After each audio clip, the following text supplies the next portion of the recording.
France, the mid-18th century. The air was thick with perfume and paradox, the salons of Paris sparkled with wit, yet the scent of revolution was already lingering beneath their powdered laughter. In those candle-lit rooms, where every word was a weapon, silence could be fatal or divine. Among the many faces that drifted through this gilded world, one belonged to Rosalie Duthé, the courtesan whose beauty drew eyes and whose hesitations drew ridicule. History remembers her cruelly as the first officially recorded dumb blonde. But what if her silence had been a kind of knowledge? What if her stillness had not been emptiness, but a mirror reflecting all who dared to mock her? Good evening, my dear listener. Before we wander backward through the corridors of time, tell me, where are you tonight? Is there rain against your window, or perhaps the hum of a distant city outside your door? Wherever you are, I invite you to rest your thoughts a while, subscribe if you wish, and step gently with me into the soft glow of the past, where forgotten lives still breathe. Rosalie was born in 1748 in Lyon, a city of silk and struggle, where the looms never slept and the air trembled with the rhythm of thread and prayer. Her mother, a laundress, carried the scent of river water and soap wherever she went. Her father, absent in both body and name, existed only in whispers. From the beginning, Rosalie learned that words could wound as surely as hunger. When the women of her street quarreled, she watched in silence. When they laughed, she listened for the tone beneath the laughter, the secret fatigue of their joy. Even as a child, she understood that speaking too quickly invited danger. There was one moment, some said she was no more than 7, when that understanding turned to instinct. In a crowded marketplace, a baker accused her mother of theft. Her mother protested, trembling, while Rosalie stood beside her, mute. The crowd expected tears or defense, but Rosalie only stared, eyes wide, unmoving. Something in that stillness unsettled them. The baker faltered. The crowd dispersed. Silence, she discovered that day, could disarm louder hearts. It is strange, is it not, how the first lessons of life never leave us? Those who are denied the safety of expression often become masters of restraint. Rosalie's silence was not stupidity, it was armor. In the years that followed, she spoke little, but observed much. She watched how the rich carried themselves, how they gestured with confidence as though the world itself were their stage. She mimicked them in private, practicing smiles in the reflection of river water, learning how elegance could be borrowed even by those with empty pockets. By her teenage years, the streets of Lyon had grown too narrow for her ambitions. Rumors spread of young women traveling to Paris and returning transformed, draped in jewels, their silence replaced by command. One evening, as her mother coughed herself into exhaustion beside the dying hearth, Rosalie decided she would leave, not to chase wealth, but to claim the space her silence had prepared her for. She sold her mother's small silver comb to buy passage on a coach. The journey to Paris was long and cold. The coach rattled through mist-covered fields, each turn of the wheel carrying her closer to a city where laughter could make or break a soul. When she finally arrived, she stepped into streets that smelled of horse sweat and powdered wigs, of pastries and poverty intermingled. The city's rhythm pulsed like a living creature, demanding attention. She found lodging in a narrow attic room above a seamstress's workshop. Each day she stitched ribbons and bodices, her fingers pricked raw, her silence unbroken. But in the evenings she wandered the boulevards, studying the postures of those who mattered, the actresses, the courtesans, the wives of bankers. She noticed how every gesture, every glance, was a performance. A tilt of the head could reveal power, a pause could command attention. It was a theater she longed to master. Yet Paris was not kind to the poor and unspoken. The salons that sparkled from afar were guarded by laughter as sharp as blades. To enter, one needed either wit or beauty, and beauty Rosalie possessed in rare measure. When she caught the eye of an artist seeking a model, her life shifted. He painted her as the dreamer, her gaze distant, lips slightly parted, as though she held a thought just beyond reach. The portrait caused murmurs. Some said she was beautiful but empty. Others claimed she was profound, lost in contemplation. Rosalie said nothing. She simply smiled, allowing their interpretations to multiply like candle flames reflected in mirrors. At night she thought of Lion, of her mother's weary hands, of the river's soft murmur. She would sit by her small window looking over the rooftops of Paris, where the moonlight pooled like silver ink. She wondered whether the world could ever understand a woman who preferred to listen. Yet she sensed something stirring, an opportunity that required patience. To survive here, she would not speak before she was ready. In this alternate telling, that decision, her quiet vow, became her first act of rebellion. Instead of answering the mockery that followed her, she chose to absorb it, study it, and turn it inward like a sculptor feeling the flaws of marble before the chisel falls. The city began to notice her calm. Men tried to provoke her into conversation. Women whispered that she was simple, yet her composure unsettled them all. They expected a courtesan to chatter, to perform, but Rosalie simply existed, luminous and unreadable. And as the months turned to years, something curious began to happen. The same silence that made her the butt of jokes began to draw fascination. Gentlemen returned not for conversation, but to sit in her company, curious about what thoughts might dwell behind her tranquil eyes. They left unsettled, reflecting on themselves more than on her. In their reflection, she found her subtle power awakening. The narrator might pause here, dear listener, to ask, how many women in history were dismissed for the very qualities that protected them? How many silences were mistaken for emptiness when they were in truth endurance? It was in the winter of 1765 that Rosalie made her choice to leave the seamstress's attic behind. A nobleman, charmed by her presence, offered to sponsor her introduction into the salons of Paris. She accepted with a serene nod, knowing full well that her silence would be both her shield and her weapon in that glittering battlefield.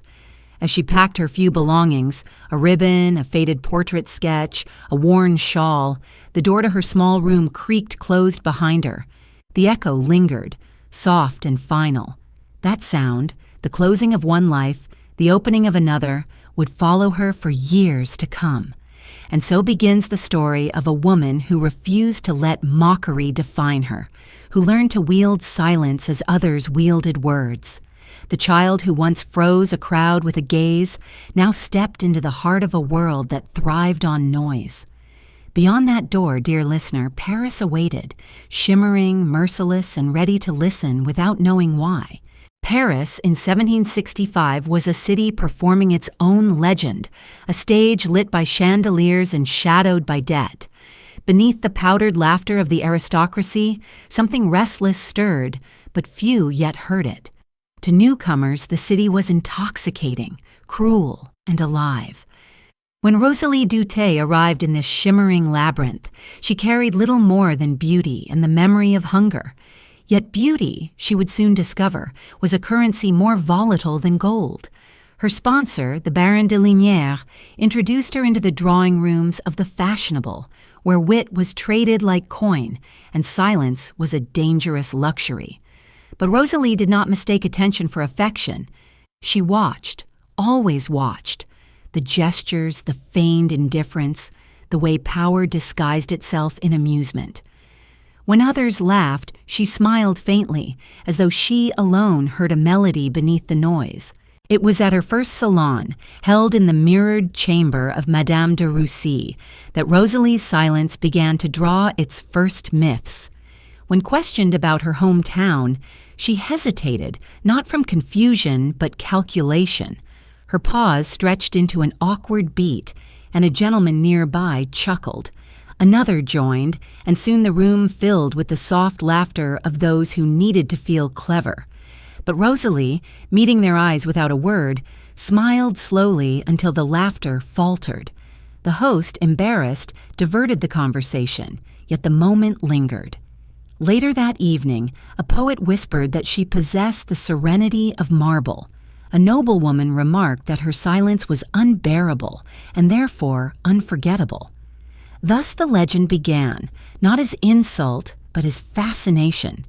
In her quiet, she became the mirror in which others revealed themselves.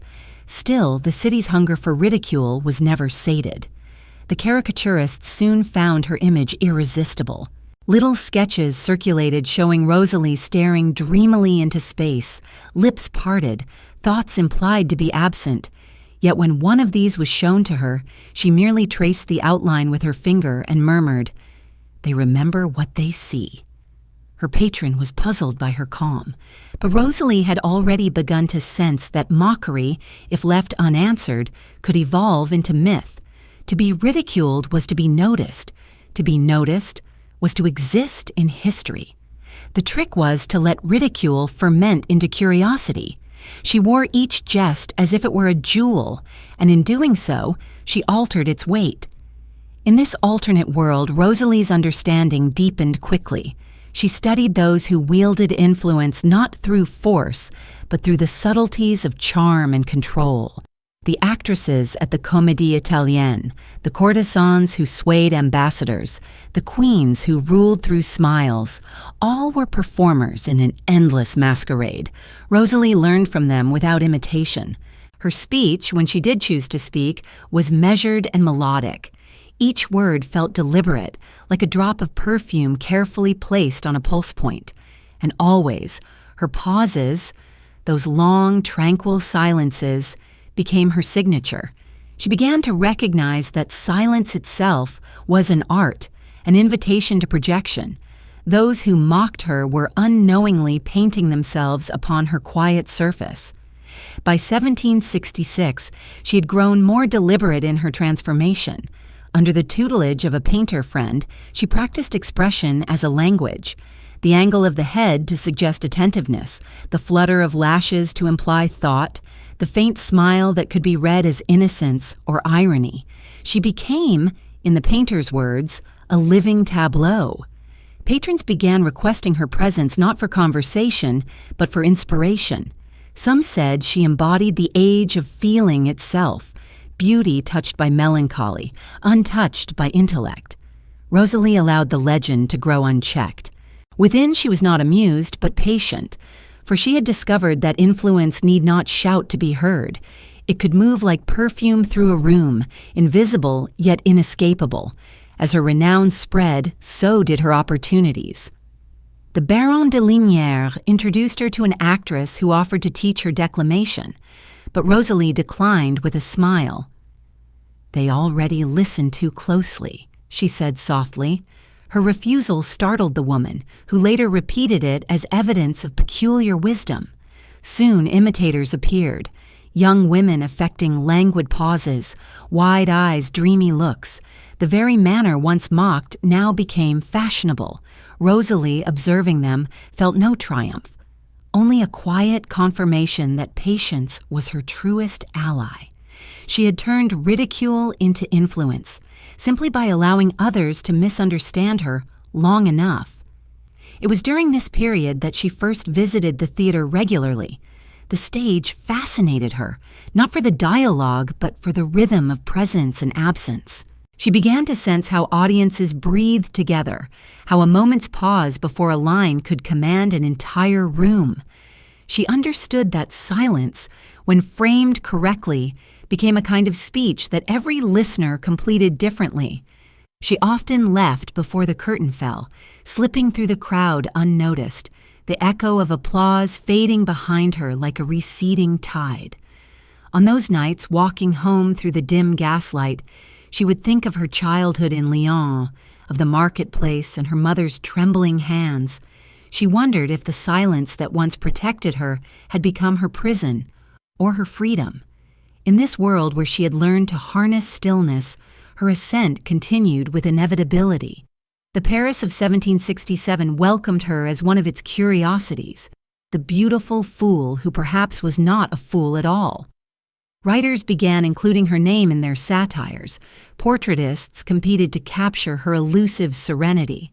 At gatherings, men sought to provoke her with clever remarks, hoping to expose some trace of wit or error. Yet Rosalie answered with nothing but that same half-smile, that quiet, radiant uncertainty that disarmed even the cruelest of tongues. Some left irritated, others entranced. A few began to suspect she was playing a deeper game. But suspicion, too, was a form of fascination, and fascination was a kind of power. Her evenings often ended alone, her candle flickering low beside a looking-glass.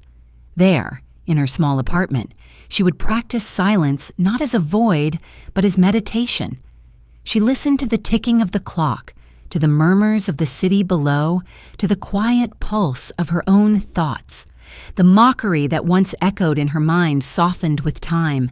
She began to hear in it a rhythm, a conversation between what the world thought she was and what she chose to become. Perhaps all of life, she mused, was a dialogue between appearance and intention, forever unresolved. The year 1768 approached, and with it came new invitations, new dangers. The salons that had once laughed now waited for her with anticipation. She, in turn, prepared not with speeches, but with poise. Her silence, once defensive, had matured into deliberate strategy. It no longer hid her, it revealed her mystery. And mystery, in that glittering age of surface and spectacle, was the rarest luxury of all. As winter's frost settled over the Seine, Rosalie stood once more before her mirror. She touched her reflection lightly, as if greeting an old friend. The candle beside her sputtered, casting a wavering light upon her face. Somewhere beyond the walls, a carriage rolled by, wheels crunching against the frozen street. She smiled faintly, aware that the laughter which once surrounded her had turned into whispers of awe. She had crossed the invisible threshold from ridicule to reverence, not by changing her nature, but by understanding it. And so, dear listener, we leave her here, at the dawn of her mastery, where silence has become her language and the city her audience. Outside, the laughter fades into applause, and Paris prepares for its next act, unaware that one quiet woman has already begun to rewrite the script. The year 1768 opened like a velvet curtain, revealing a stage both familiar and treacherous. Paris was a theater without walls, and Rosalie had learned to move within it like a seasoned actress who spoke not in lines, but in gestures, pauses, and glances. Her reputation had crystallized into something paradoxical. She was adored for the very quality that had once inspired laughter. In an age obsessed with wit, her silence had become an event. The salons whispered about her as they once whispered about philosophers or queens. La belle muette, they called her, the beautiful mute. Yet beneath the soft cooing of admiration, there lingered a trace of unease, for no one quite knew whether Rosalie's quietude masked innocence or calculation. In this alternate history, she began to perceive her situation with philosophical clarity. To be silent in a world that worshipped speech was to be both visible and unknowable, both exalted and isolated. Each evening she would enter the salons with calm precision, her gowns simple yet elegant, her perfume barely perceptible. She moved through conversations like a current beneath still water, present, shaping the room without disturbing its surface. Men leaned closer when she smiled. Women watched her reflection in mirrors, searching for the secret of her composure. She rarely stayed long. The longer she remained, the more her stillness revealed the noise around her. One evening, at the residence of the Marquise de Flavigny, a debate unfolded about the nature of virtue. Philosophers and poets argued loudly, each more eager than the last to parade his reasoning. Rosalie, seated by the fire, listened without expression. When one gentleman finally turned to her and asked, half in jest, what she thought of virtue, she simply met his gaze and tilted her head slightly. The pause stretched into a kind of silence that filled the room like a tide. Someone laughed nervously. Then softly she replied, Virtue, monsieur, is the art of not speaking when one has nothing kind to say. A ripple of surprise followed. It was not so much what she said, but the way the words emerged, measured, deliberate, final. The conversation stilled. That evening, the salons of Paris repeated her phrase as though it were an aphorism. Diderot himself, hearing of it, remarked that, "Perhaps the fool has become philosopher." Her notoriety deepened. Painters sought her likeness. Poets wrote sonnets to her silence. Yet Rosalie felt the loneliness that often accompanies transformation. To be misunderstood had once been a shield, now it had become a kind of exile. Those who once laughed at her now worshipped an illusion. They adored the myth of the quiet muse, not the woman who bore it. And so, in the hush of her chambers, she began to ask herself the questions she could never voice in public. Could one possess power without believing in it? Could influence purchased by mystery ever bring peace? The city adored her surface, yet she felt the hollow echo beneath. She wondered if she was still the girl from Lyon, or merely the reflection that Paris demanded. But in this world, Rosalie's melancholy did not drown her. It sharpened her. She began to study those who painted her, read the pamphlets written about her, and understand the machinery of reputation. Fame, she realized, was not truth. It was choreography. And if it was a dance, she could lead. She started to cultivate her image with quiet cunning, allowing herself to be painted not as a vacant beauty, but as a figure lost in thought. Her eyes turned upward as if beholding something beyond comprehension. She chose her painters carefully, her poses with intent. The portraits that emerged were unlike those of any courtesan before her. They suggested introspection, spiritual gravity. Paris began to whisper that perhaps her silences concealed divine madness or poetic vision. At the same time, her friendship circle evolved. She attracted writers, musicians, and thinkers disenchanted with the constant noise of the salons. They found in her presence a strange calm, as if her restraint reminded them of something sacred they had forgotten. She would sit by the harpsichord as music filled the room, her expression soft and unreadable, her eyes half closed, as though listening to the thoughts that hovered between notes.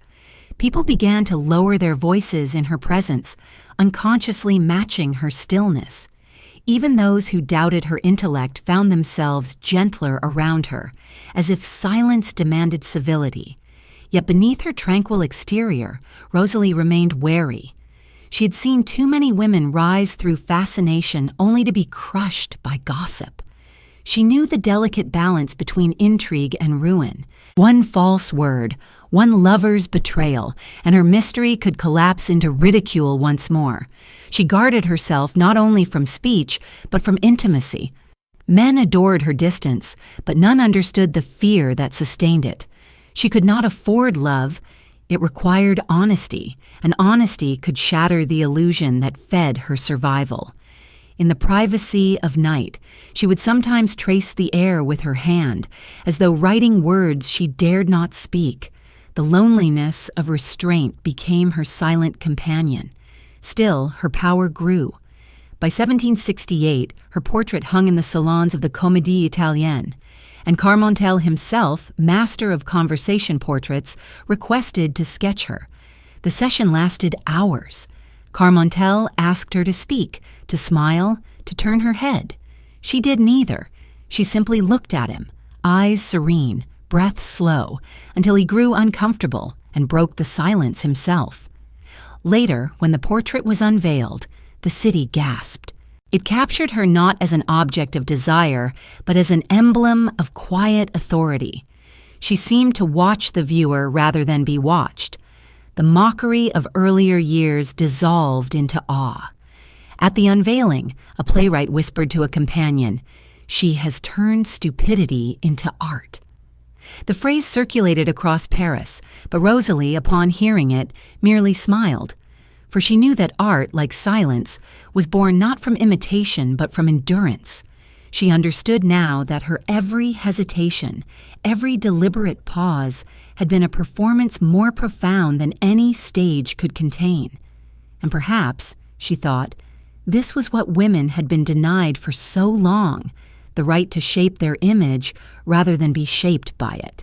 As spring bloomed along the Seine, Rosalie began to dream of creating a space of her own, a salon not for gossip, but for reflection, a place where silence would not be mocked, but respected. She imagined evenings without competition of words, where pauses would be honored as much as speech. It was a radical vision in a city addicted to noise. Yet the idea rooted itself in her mind, tender but persistent, like ivy finding stone. One evening, as twilight deepened and the bells of Saint-Roch tolled across the rooftops, she stood by her window and watched the city shimmer. The laughter that had once haunted her now seemed distant, a sound belonging to another life. She breathed deeply, her reflection barely visible against the glass. The young girl from Lyon had become a legend of Paris, and yet beneath the legend, she remained quietly human, curious, uncertain, yearning for peace. Outside, the applause of the city softened into memory. The night air carried the promise of transformation. The next chapter of her life was already stirring, gentle but inevitable. Soon her salon would open, and her silence would find its echo in others who had grown weary of speaking. For now, she closed the shutters, letting the darkness settle around her like a shawl. The laughter of the world faded, replaced by the hum of her own heartbeat, a rhythm steady as faith. And thus we drift forward, dear listener, toward a quieter room lit by candlelight, where minds will meet not through noise, but through the grace of listening. The applause fades, the harpsichord stills, and the night exhales softly like a page waiting to be written. By the spring of 1769, Paris had begun to turn its curiosity into reverence. The salons, once battlegrounds of wit, now sought her presence not for conversation but for composure. Rosalie had become an enigma around whom even the most talkative minds fell quiet. Her silence had acquired the dignity of ritual. Her gestures carried the grace of ceremony. Yet what the city perceived as effortless mystery was, in truth, deliberate craftsmanship. Each glance, each pause, each half-smile had been refined through years of observation. She had turned herself into an instrument, an embodiment of control in a world ruled by noise. But as all artists eventually discover, mastery carries its own solitude. The more she perfected her art, the less she felt seen within it. In this alternate life, Rosalie's resolve to open her own salon took form within the hushed rooms of a modest townhouse near the Rue Saint-Honoré. It was neither grand nor ostentatious. She chose pale fabrics, muted light, and few decorations save for mirrors, which reflected candle flames into gentle halos. Her gatherings were small, writers, musicians, and philosophers who had grown weary of the endless duels of wit that defined Parisian evenings. The invitation itself was peculiar, an evening of listening. At first, society mocked it. A salon of silence, they laughed. What a contradiction! Yet curiosity triumphed over ridicule, as it always did in that restless city. By midsummer, the most discerning minds had crossed her threshold, intrigued by the strangeness of her promise. The first evening, she welcomed them without announcement.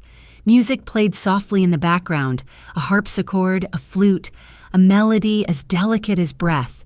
When the guests began to speak, Rosalie merely raised her hand and smiled. They hesitated, confused, until the silence itself became a presence they could not escape. Gradually, voices fell away. The crackle of candles, the rustle of silk, the whisper of air became audible. A strange peace settled. Some shifted uncomfortably. Others closed their eyes, surrendering to the stillness. After a time, Rosalie spoke, only once, reciting a fragment from Rousseau. To listen is also to love. Then she said nothing more. The evening ended not in applause, but in a collective sigh, as if the room itself had exhaled. Word spread swiftly. They called her salon the Temple of Stillness. Diderot, intrigued, attended in disguise and later wrote in his journal that Rosalie Duthé had reversed the order of nature, commanding attention through absence. Others claimed she had rediscovered the ancient discipline of contemplation, forgotten amid the chatter of civilization. Invitations became coveted, yet she accepted few. The more who listen, she said, the harder it is to hear. Her philosophy was not written, but lived. She taught by example that attention was the highest form of respect, and that silence properly held revealed truth's words obscured. Yet beneath this newfound serenity, the old ache of isolation persisted. To the world, she was a phenomenon. To herself, she remained a question. She had created a sanctuary of peace, but she could not entirely silence the echo of her own heart. There were nights when she lingered after her guests had gone, sitting among the extinguished candles, her hands resting on her lap, listening to the quiet she had conjured. Sometimes it comforted her. Sometimes it felt like a mirror too clear to bear. She thought often of her mother, long dead, and of the little house by the river in Lyon. Would her mother have understood this strange success? The daughter once mocked, now sought by philosophers and princes? Or would she have simply touched her cheek, said nothing, and smiled?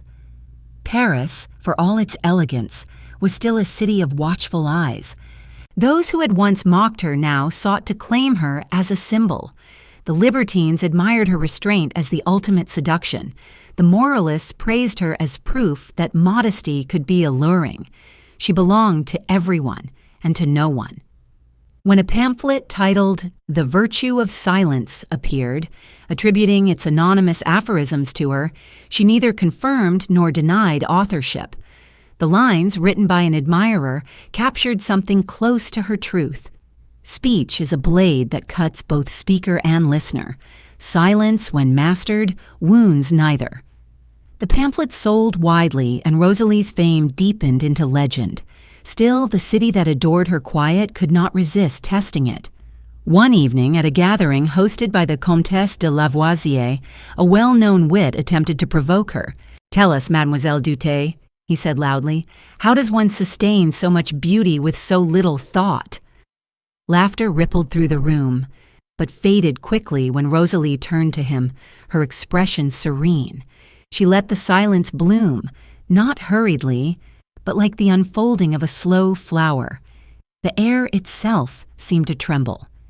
Then softly she said, "I think, monsieur, that some thoughts prefer not to be spoken where laughter is loud." The room fell utterly still. The wit lowered his eyes. Later that night, she left before anyone could thank her. Outside, she walked home through the narrow streets, her shawl drawn close, the city lights flickering like distant stars. In the months that followed, her salon became a refuge for those disillusioned by society's performative noise. Artists came to sit without speaking, writers came to think without argument, and even priests sought her counsel, drawn to her quiet certainty. She never preached, never advised. She merely listened until her stillness became a kind of mirror in which others saw their truth. More than once, visitors left in tears, unable to explain what had moved them. "She makes you hear yourself," one woman said. Rosalie, hearing this, only smiled. Perhaps that was her true purpose, to remind others that listening was an act of courage. But every transformation invites envy. Some accused her of manipulation, of using silence as deceit. "She has bewitched the philosophers," one pamphlet sneered. "Her pauses are calculated traps." Others, particularly the men who once dismissed her, could not bear the reversal. They began spreading rumors that she had secret lovers, that her silence concealed madness, even that her salon was a cult. Yet for every whisper of suspicion, her legend grew stronger. The more they spoke, the more her silence seemed sacred. She never defended herself. She had long learned that denial gave gossip breath, but silence suffocated it. By late 1770, her gatherings had become almost ritualistic. Guests would arrive, greet her with quiet bows, and fall naturally into subdued conversation. Candles glowed like constellations along the mirrored walls.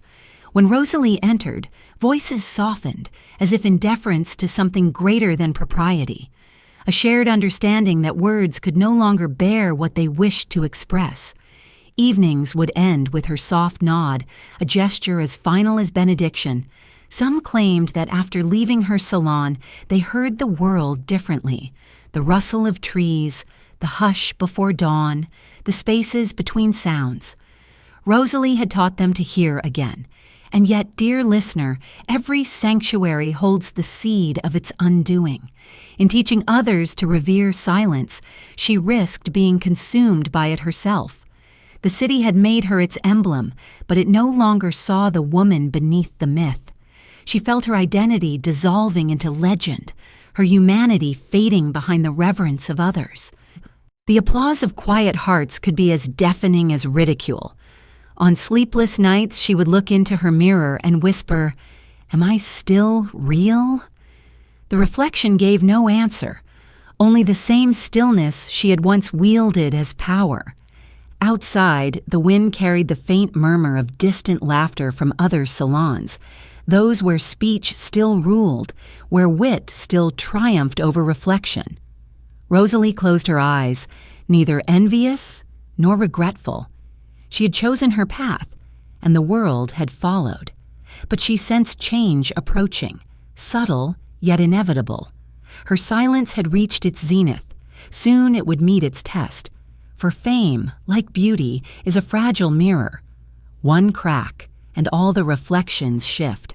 And so, as another winter approached, she extinguished the candles of her salon one by one. The last flame lingered before dying, leaving only the scent of wax and the whisper of breath. The room fell into darkness, and in that darkness, a new chapter of her life began to form. One where silence would no longer suffice, and her stillness would be forced to confront the world's hunger for spectacle once more. By the first chill of 1771, the light of Rosalie's reputation burned everywhere in Paris, on the lips of gossipers, in the sketches of satirists, and in the cautious admiration of philosophers who could no longer decide whether she was muse or mystery. But the same brilliance that illuminated her had begun to cast long, uneasy shadows. The caricatures returned, sharper now, crueler in their precision. One infamous print by Carmontel depicted her seated before a mirror, gazing at her reflection while a dozen miniature figures of men whispered around her head. Beneath it, the caption read, "La contemplation inutile," the useless contemplation. Paris roared with laughter. To many, it was just another jest in a city that fed on them. To Rosalie, it was something deeper, a signal that her silence, once venerated, was slipping again toward mockery. Yet in this alternate life, she did not recoil. Instead, she did something unprecedented. She sent Carmontel a letter. The letter was brief and precise, written in a hand unexpectedly elegant for someone thought incapable of thought. "Monsieur," it began, "you have drawn me as you imagine me to be. But do you imagine yourself as clearly? If you would know the truth of me, paint not what I seem, but what you feel when you look." There was no anger, only a quiet challenge. Carmontel, flattered and intrigued, invited her to his studio. She went, not as a subject, but as an equal. For hours they spoke, not in the quick exchange of ideas, but in long contemplative pauses that she filled with presence rather than words. When he asked how she wished to be portrayed, she answered simply, "As thought." Weeks later, the new portrait appeared in his exhibition. It was unlike anything Paris had seen. Rosalie was painted in profile, her face illuminated by the soft light of a single candle. Her expression was neither vacant nor knowing. It was suspended between. Around her, Carmontel painted faint outlines of half-formed figures, faces fading into darkness, gestures unfinished. The implication was clear. She existed not as herself, but as the projection of those who observed her. It was a portrait of perception itself. Critics did not know how to respond. Some dismissed it as sentimental folly, others hailed it as genius. But to those who looked longer, it was unsettling. A mirror turned upon their own assumptions. Rosalie attended the unveiling in silence. The same men who had once mocked her now spoke in low, uncertain tones. For the first time, they saw that her silence was not emptiness, but defiance. One gentleman, red-faced with embarrassment, bowed as she passed. Another whispered, "Perhaps she has outthought us all." Rosalie heard and smiled faintly. The city that had made her a caricature was now forced to confront its own reflection. That night she returned home beneath a sky streaked with winter stars, the air brittle and luminous. She felt no triumph, only the quiet satisfaction of having spoken without raising her voice. In the months that followed, her fame changed shape. No longer the subject of ridicule, she became the symbol of a subtler kind of rebellion, the woman who had turned mockery into mastery. Her portrait hung in salons beside those of philosophers and queens. Young women began imitating her restraint, adopting her pauses, her calm composure.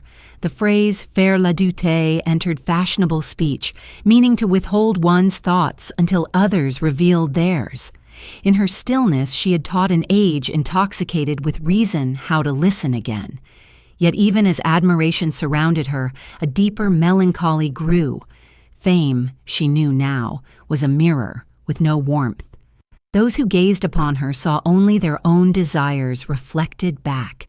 Her salon, once a sanctuary of stillness, became crowded again, this time with those who sought to touch the myth, not the woman. She could sense their hunger, their curiosity, their need to extract meaning from her presence. She began to feel her silence slipping from her grasp, no longer chosen but demanded. People no longer allowed her to speak even when she wished to.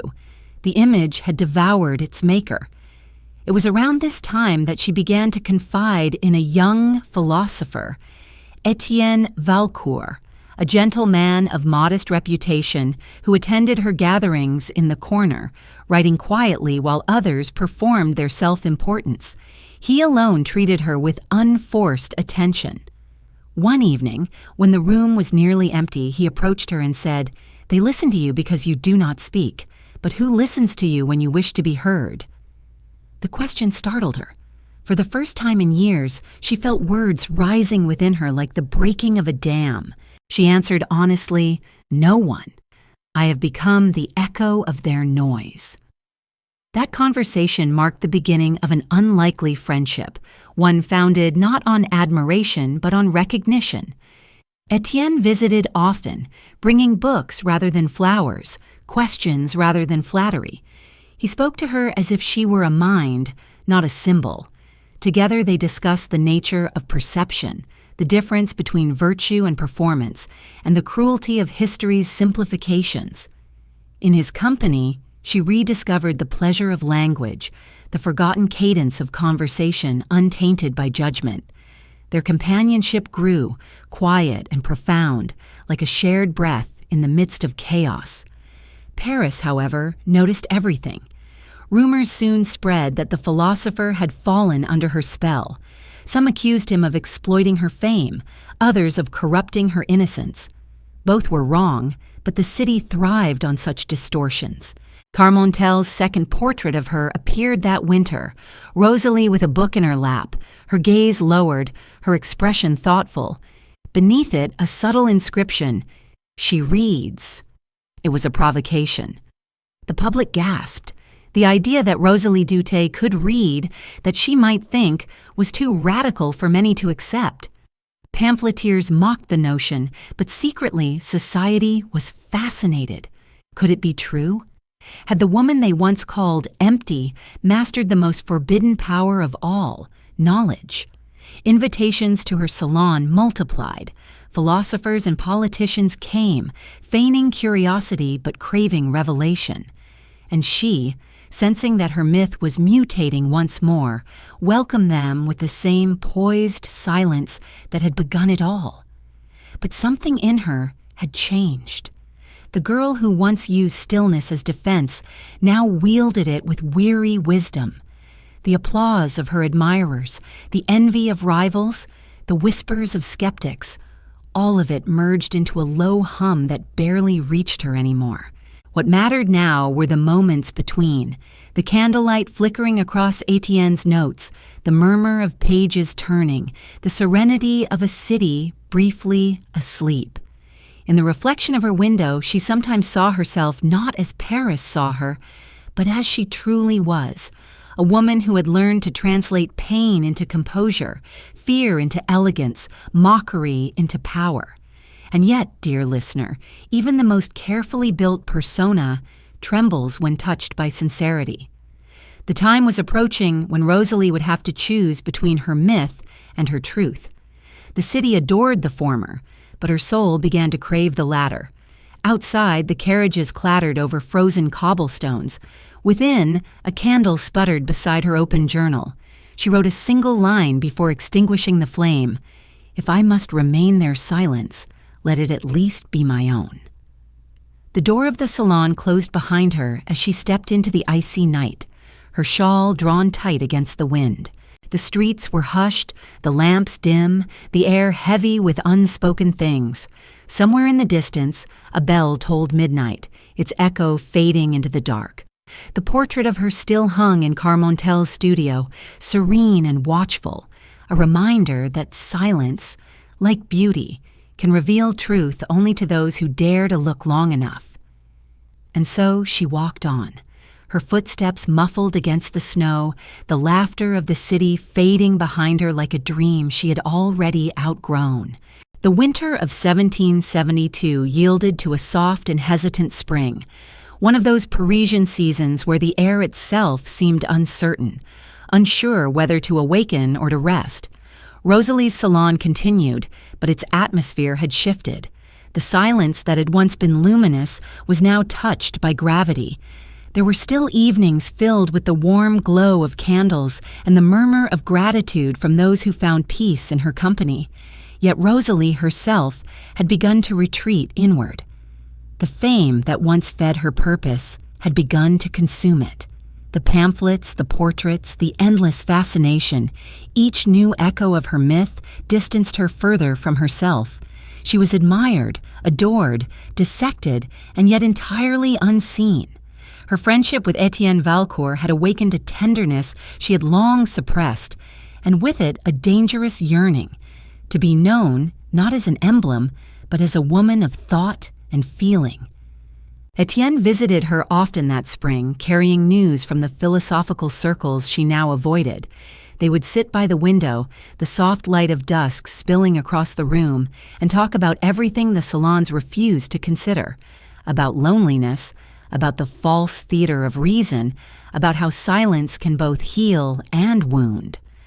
One evening, as rain brushed gently against the glass, Rosalie confessed that she sometimes dreamed of disappearing. Etienne, startled, asked why. She smiled faintly and said, "Because absence, too, has a voice, and perhaps it would speak more truly than I ever could." He wanted to protest, but her calm made protest feel profane. That night, when he left, she watched him vanish into the rain and realized she had grown too accustomed to the company of her own reflection. Her reflection, it had become a companion, sometimes a torment. She could no longer look into a mirror without seeing layers of invention gazing back. The young girl from Lyon had long since vanished, replaced by an idea, a woman built of rumor and restraint. And yet, in this alternate life, Rosalie decided not to flee from her image, but to confront it. She began writing brief reflections, notes she never intended to publish. They were not confessions, but meditations, on silence, on perception, on the cruelty of laughter. One page read, "They mistake my quiet for ignorance, but ignorance does not choose when to speak." Another, "The more they mock, the more they reveal themselves." These notes became her secret solace, proof that her stillness concealed not emptiness, but thought. Paris continued its restless dance around her. The salons shifted their gaze toward new amusements, yet Rosalie remained, not diminished, but distilled. A few loyal admirers still sought her company. Among them were women who had suffered the invisible mockery of their own intellects, wives and courtesans who confided in her that silence had become their only defense. Rosalie listened without judgment, her stillness absorbing their grief until it softened into understanding. Slowly, her salon evolved again, not a stage for the curious, but a refuge for the wounded. Her evenings became quieter still, often ending with soft music and long pauses that stretched into gentle communion. She had created, without intending it, a sanctuary for those whom society refused to hear. But even sanctuaries draw the gaze of those who fear them. Some men began to whisper that her gatherings had turned subversive, that she was cultivating discontent among women. The accusation was absurd, yet powerful. In a city trembling between decadence and revolution, every whisper could ignite suspicion. Rosalie knew better than to respond. She continued her meetings, smaller now, more discreet, more intimate. To those who came, she offered not rebellion but restoration. Her silence was no longer the armor of a courtesan. It had become the wisdom of a philosopher. It was in this period that Diderot, intrigued by her transformation, finally visited her unannounced. He found her alone, reading in the half-light, the room filled with the faint scent of lavender and dust. "Mademoiselle Duthé," he began with the courteous irony of his kind, "Paris believes you a philosopher now. Tell me, do you think silence superior to speech?" Rosalie looked up and answered, "No, monsieur, only rarer." He laughed, not mockingly, but with genuine admiration. Their conversation that evening stretched into the night, wandering from art to morality, from love to illusion. Diderot later wrote in a private note that the silent woman of Paris has more philosophy in her quiet than most have in their noise. She would never know this, for he never published it, but perhaps he sensed, as she did, that some truths live best unrecorded. As the seasons turned again, Rosalie's life settled into a rhythm of reflection. The young philosopher Etienne remained her closest confidant, though their bond was one of restraint rather than passion. Theirs was a companionship of the mind, a mutual awareness that affection need not disturb serenity. Yet beneath their conversations ran an undercurrent of tenderness neither dared to name. One evening, while walking along the Seine, Etienne paused and asked softly, "Do you never tire of silence?"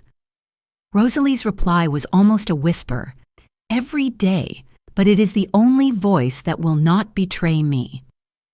That night, as she lay awake, Rosalie thought about the paradox of her existence. She had built her freedom upon the very thing that imprisoned her. Silence had given her dignity, yet it had stolen her intimacy. Her life had become an echo chamber of restraint, admired by the world but deaf to its own longing. For the first time, she wondered whether she had misunderstood her gift. Perhaps silence was not meant to last forever. Perhaps it was only the beginning of another kind of speech, one that could emerge purified by patience.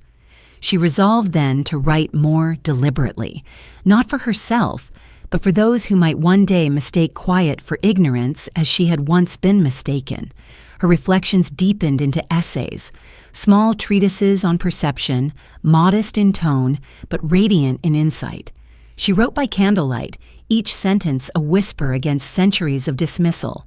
"A woman's silence," she wrote, "is not the absence of thought, but the presence of judgment."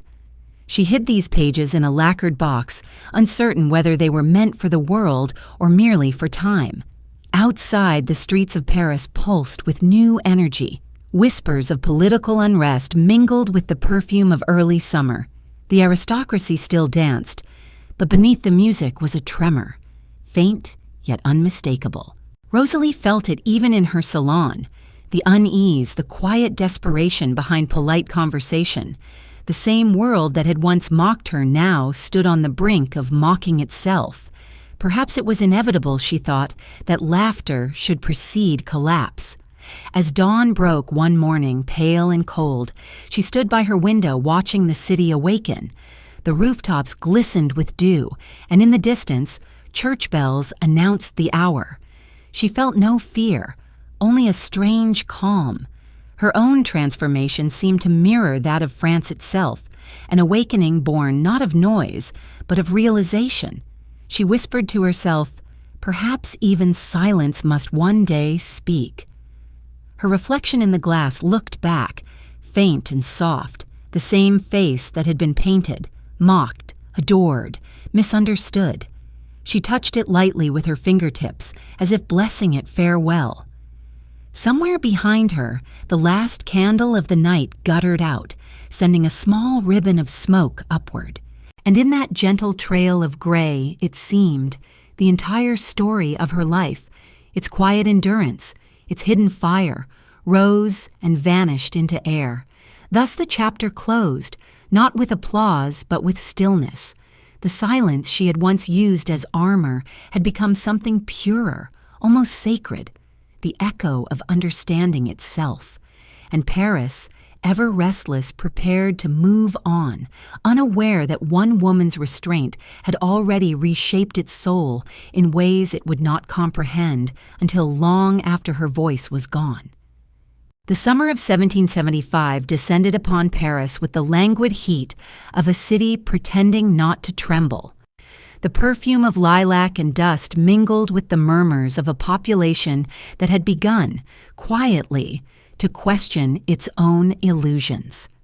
Beneath the laughter of the salons and the clinking of glasses, one could sense the tension of an era balancing between decadence and awakening. And within this simmering landscape, Rosalie Duthé moved as a presence half seen, half imagined. Her salon, a small island of calm amid a rising tide of restlessness. Her quiet evenings had taken on an almost spiritual tone. Those who attended described them not as gatherings, but as hours of reflection. Yet despite the serenity she radiated, Rosalie herself was not at peace. The stillness that once empowered her now carried the weight of foresight. She felt, as the sensitive often do, that the world around her was changing in ways words could not yet name. Her friendship with Etienne Valcourt had deepened into a companionship both luminous and fragile. They met often, not always speaking, but existing together in an intimacy built on mutual understanding.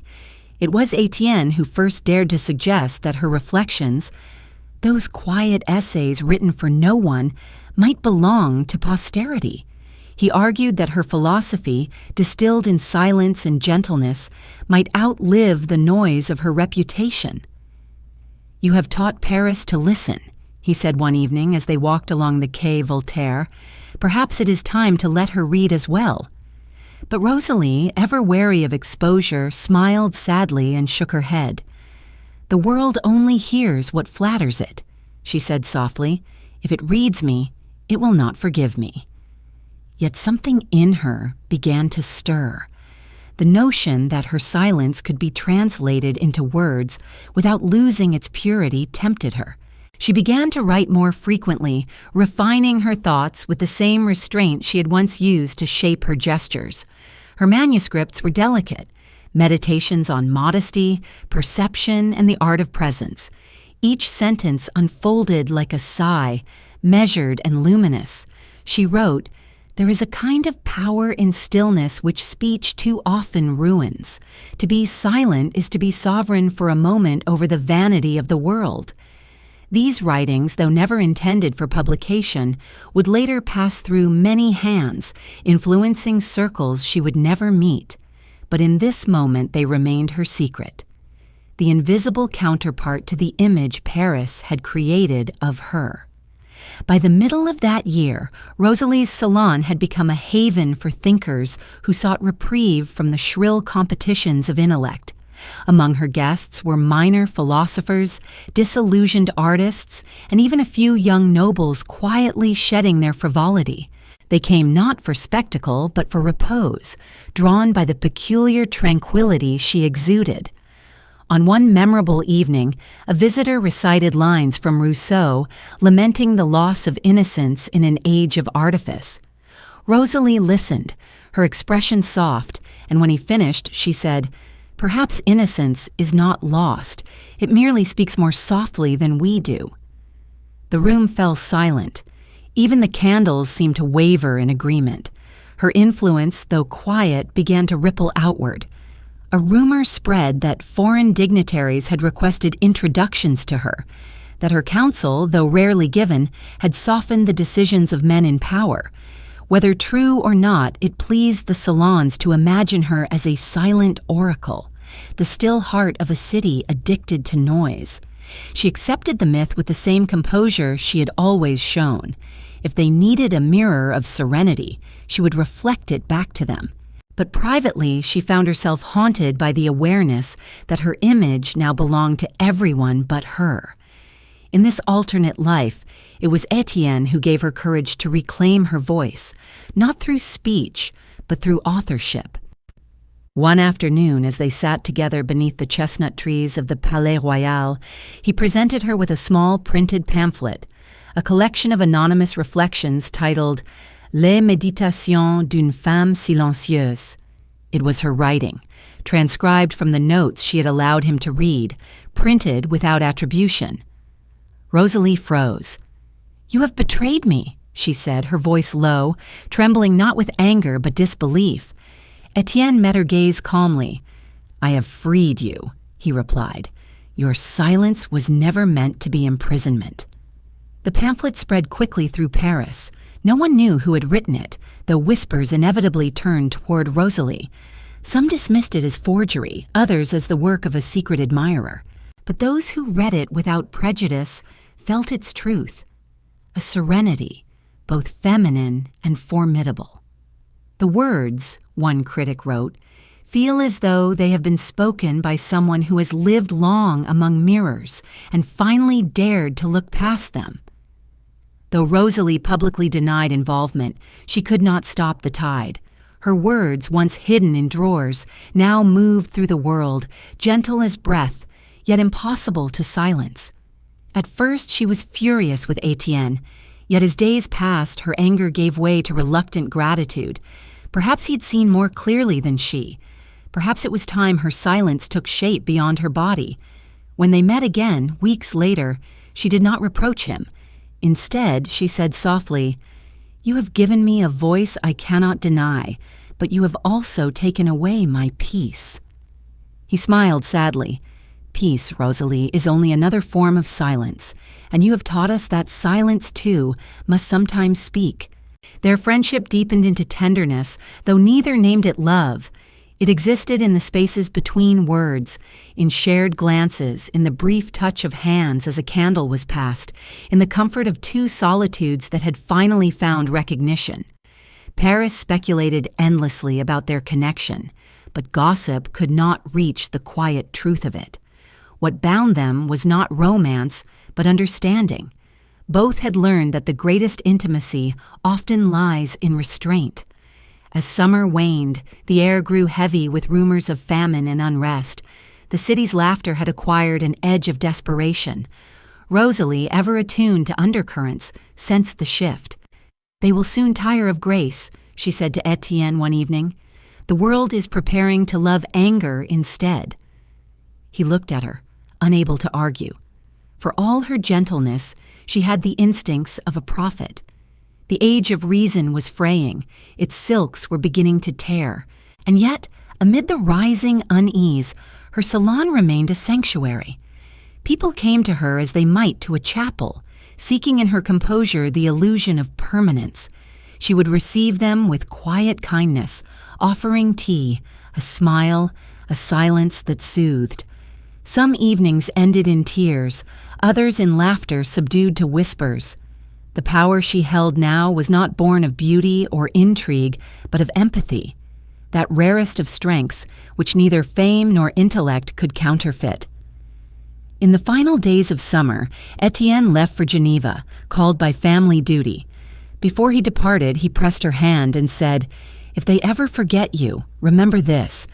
It was not your silence that made you remarkable, but your courage to keep it."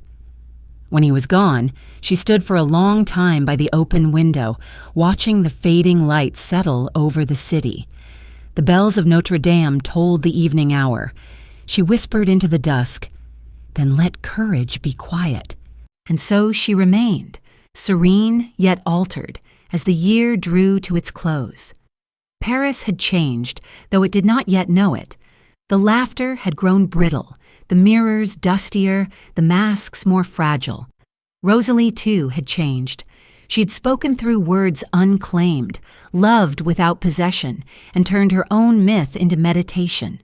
Outside, the world hurried toward the storm. Inside, she continued to light her candles and listen to the silence she had given meaning. The winter of 1776 descended upon Paris with a strange quiet, as though the city itself were holding its breath. The salons continued to glitter, the laughter flowed, the candles burned long into the night.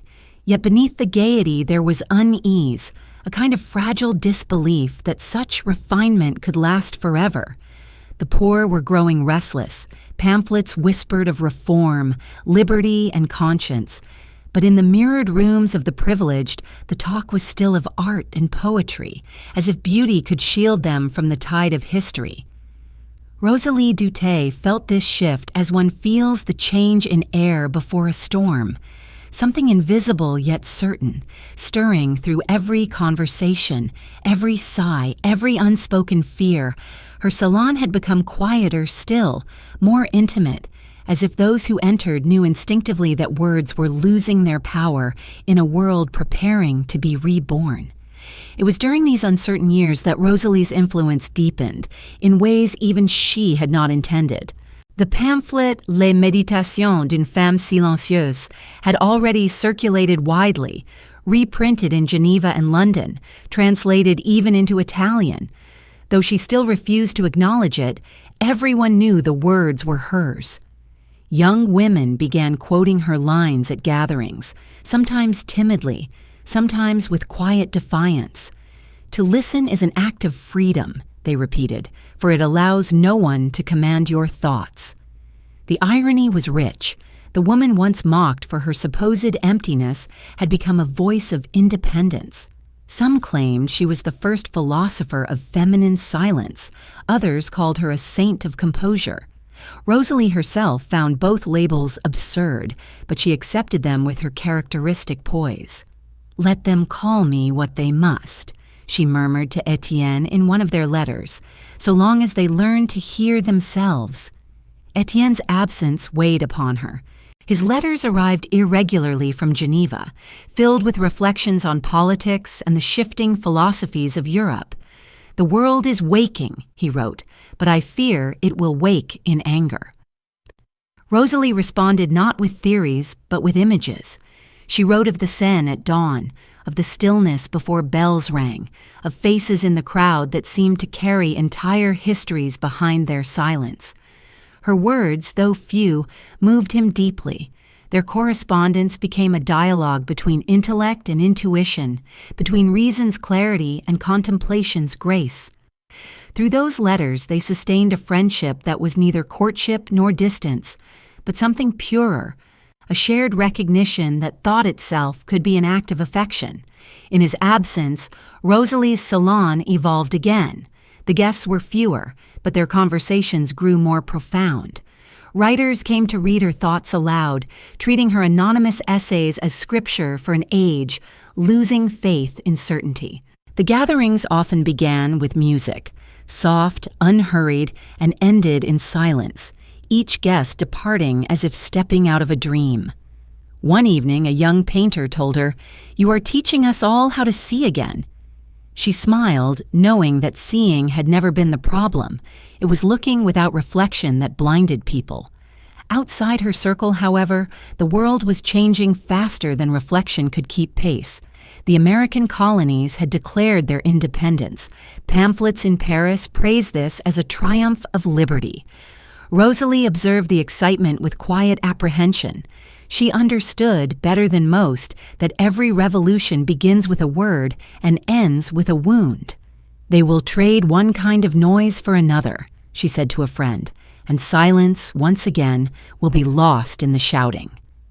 Her words were dismissed as pessimism, but history would later prove her right. Still, she refused bitterness. Her philosophy was never born of resignation, but of clarity, the understanding that calm is not surrender, but resistance. To remain still in a world spinning toward chaos was itself a radical act. And so she continued her quiet work. She gathered her remaining notes, rewriting passages of her reflections, refining them as though in preparation for something final. "When speech fails," she wrote, "a single gesture may carry the weight of truth, but only silence can preserve it." These were not the musings of a courtesan, nor even of a philosopher, but of a soul who had witnessed both the cruelty and the grace of human folly. It was in this period that Rosalie began mentoring other women, though she never called it teaching. They came to her discreetly, actresses, courtiers, widows, drawn by her reputation for dignity and calm. She received them without ceremony, offering no lessons, only listening. They would speak of betrayal, of confinement, of fear, and she would answer not with consolation, but with a stillness that acknowledged their pain without pity. Slowly, they began to mirror her composure. "You do not instruct," one woman told her, "you awaken." Rosalie smiled and replied, "Perhaps awakening is only the memory of peace." Rumors of her influence began to unsettle the powerful. The idea that women might be gathering not to gossip but to think, and worse, to think in silence, was alarming to those who measured authority by volume. Some called her meetings dangerous, though no one could quite explain why. A pamphlet, anonymous and venomous, accused her of spreading quiet rebellion. It was said that the wives of noblemen now looked at their husbands differently, their calm no longer submission but judgment. Rosalie found the accusation almost flattering. "If silence can frighten them," she wrote to Etienne, "then perhaps they were never listening at all." When Etienne returned to Paris in 1778, he found her changed. She'd grown thinner, paler, yet there was a new serenity in her face, a peace that seemed carved from patience. Their reunion was tender, but restrained. They spoke for hours about the shifting tides of the world, about the pamphlets, the politics, the endless posturing of men who believed themselves the architects of destiny. Finally, as night settled, Etienne said, "You have become what they all pretend to be, Rosalie, free." She looked at him with that calm half-smile that had once silenced entire rooms. "No," she said, "only still." He took her hand then, gently, as one holds a fragile truth. They sat without speaking, listening to the faint hum of the city through the window, the distant roll of carriages, the flutter of the wind. For a moment, time itself seemed to hesitate. In that stillness, they both understood that their friendship had crossed into something sacred, beyond possession, beyond declaration. They would never belong to each other because they already belonged to the same silence. Outside, Paris glittered as it always had, ignorant, radiant, trembling on the edge of change. But within that small salon, two souls rested in quiet understanding. The world might soon roar with revolution, but for one brief, eternal moment, it was enough simply to be, to exist in the hush between heartbeats where truth resides. Rosalie closed her eyes, listening to the faint music of the night, and whispered a line she had once written, "Every silence, if you listen long enough, becomes a voice." And thus her life entered a new season, one where silence would no longer be her disguise, but her message. Beyond the flickering candles, the darkness waited, patient and alive, like the breath before confession. By the early months of 1779, Paris had grown uneasy beneath its powdered grace. The salons still glowed, but the laughter had turned brittle, as though every jest trembled on the edge of anxiety. There was talk now of debt, of famine in the provinces, of pamphlets too bold to be ignored. Yet, within her quiet circle, Rosalie Duthé remained a strange constant, neither revolutionary nor conformist, but something beyond both. Her salon had become an oasis for those disillusioned by politics and weary of rhetoric. Here, within her candlelit rooms, men and women laid aside their masks for an evening and remembered, if only briefly, the dignity of stillness. Rosalie would sit among them, her expression calm, her presence weightless, yet commanding. When she spoke, it was rarely to instruct. Her words floated like slow-moving smoke, delicate but impossible to forget. Her influence by now had extended beyond the drawing rooms.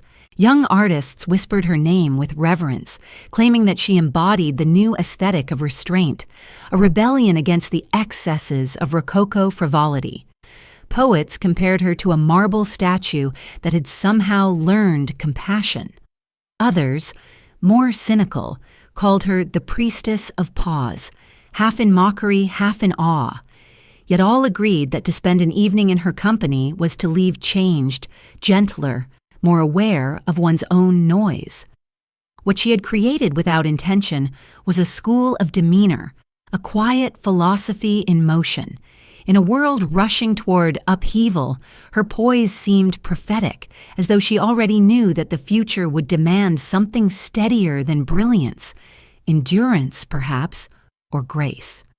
It was during this time that the Queen's ladies, curious about the woman who could command silence without title or fortune, invited Rosalie to Versailles. The summons was discreet but unmistakable, the kind that could not be declined. She accepted, though without eagerness. The court, she told Etienne before leaving, is a theater that no longer remembers its play. He urged caution, knowing that flattery at Versailles was always edged with danger. Yet she went, dressed not in extravagant silk, but in a gown of simple ivory, unadorned save for a single pearl at her throat. When she entered the mirrored halls, the courtiers turned to stare. She was neither dazzling nor ostentatious. Her calm was her ornament, her restraint her rebellion. Marie Antoinette received her kindly, amused perhaps by the novelty of a courtesan rumored to be wise. "They say you have taught Paris to be silent," the Queen said lightly. "Can you teach me?" Rosalie, bowing her head, replied, "Majesty, silence cannot be taught, only remembered." The remark, gentle yet profound, startled the Queen into stillness. For a brief moment the room fell quiet, the endless chatter dimmed. It was said later that the Queen repeated the phrase to herself more than once, as if savoring its taste. The days Rosalie spent at Versailles were uneasy ones. She watched the courtiers parade their manners, their envy, their small cruelties disguised as wit. Every gesture, every word seemed rehearsed, as though all were playing roles they secretly despised. It was the theater of exhaustion, the elegance of a society that could not admit its own decay. She dined, she smiled, she listened. The painters wished to sketch her, the poets to immortalize her in verse. Yet when she looked at her reflection in the grand mirrors of the palace, she felt a chill. The woman staring back was no longer the girl from Lyon who had once observed the world with wonder. She was now part of the illusion she had once exposed. That realization, though quiet, pierced her. After 3 days, she returned to Paris, claiming illness as her excuse. Etienne met her carriage at the threshold of her home and found her pale but composed. "The palace," she said, stepping down, "is an echo chamber. No one there hears. They only wait to be heard." He nodded, sensing the fatigue in her tone. In that moment, Rosalie understood that her silence was no longer a performance. It was her defense against a world that mistook noise for truth. In the months that followed, her salon grew even more select. She declined royal invitations, dismissed gossip with a glance, and focused instead on her writings. Her essays, still unsigned, now turned from introspection toward observation. She wrote of human vanity, of the fragility of civility, of the strange hunger for spectacle that ruled even the most educated hearts. One passage read, "The world loves to see virtue mocked, so it may feel less ashamed of its own disguise. To be silent before such laughter is not weakness, but refusal." Her manuscripts circulated quietly, copied by admirers who sensed that they were witnessing the birth of something profound. A woman's philosophy expressed not through defiance, but through calm understanding. Yet the price of wisdom is always solitude. Rosalie's health began to wane, worn down by years of restraint. At night she coughed softly into her handkerchief, concealing the stains that alarmed her maid. Still she received her guests. Still she smiled, but her eyes had deepened, carrying that peculiar radiance that comes only to those who have learned to make peace with impermanence. Etienne saw the change and grew fearful. "You must rest," he pleaded one evening. She shook her head gently. "I have rested all my life," she said. "Now I must endure." He stayed with her often, reading aloud from the books she loved, Pascal, Rousseau, Voltaire. Sometimes she interrupted him, not with words but with a raised hand, asking for silence. In those pauses they both felt something sacred, as though the space between thoughts held the essence of truth itself. Once, during such a pause, she turned to him and said, "Do you ever wonder whether we have been too careful with our souls?" He did not answer. There are questions that exist only to be heard, not resolved. As spring approached, her illness worsened, though she refused to name it. The doctors came and went, prescribing tonics and rest, but Rosalie continued to host her gatherings, now smaller and gentler, like vigils for a fading light. Her guests, aware of her fragility, spoke softly, as if fearing to disturb the delicate equilibrium of her breath. One evening, when the last of them had left, she sat alone by the window, the moonlight tracing her features in silver. "I have lived among masks," she whispered to herself, "and perhaps I too have become one. But at least mine was honest." Outside, the wind stirred through the trees, carrying with it the faint sound of distant bells. The city beyond her window shimmered under the veil of night, unaware that one of its most luminous souls was already beginning to withdraw. She did not fear death, only misunderstanding. To be forgotten did not frighten her. To be misremembered did, for she knew that history, like laughter, rarely listens long enough to understand. In that stillness she closed her eyes and imagined the Rhone gliding through Lyon, the soft hum of her childhood river. She thought of her mother's hands, rough and kind, of the marketplace, of the first time she had chosen silence instead of protest. It all seemed so far away, yet so near. The circle had closed. The woman who had turned mockery into meaning had returned, inwardly to the same quiet that had once saved her. And as the night deepened, the last candle on her writing desk flickered. Its flame bent low, then steadied itself, refusing to die. In its trembling light, Rosalie's papers lay scattered, fragments of thought, the testament of a life that had made silence speak. By the spring of 1780, the city that had once adored her had begun to forget. Paris, always hungry for novelty, had turned its eyes toward younger beauties, louder scandals, new amusements. Yet Rosalie Duthé did not mind. She had long ceased to chase attention. What she sought now was depth. Her salon still existed, though smaller and quieter, more an evening of meditation than conversation. The guests who remained were those who had come to understand her silence as a form of language, the poets who had grown weary of cleverness, the widows who had grown tired of grief, the philosophers who had discovered that reason alone could not comfort the soul. Together they formed a fellowship of stillness, a fragile haven in a city teetering between opulence and disquiet. Rosalie herself had grown thin but luminous.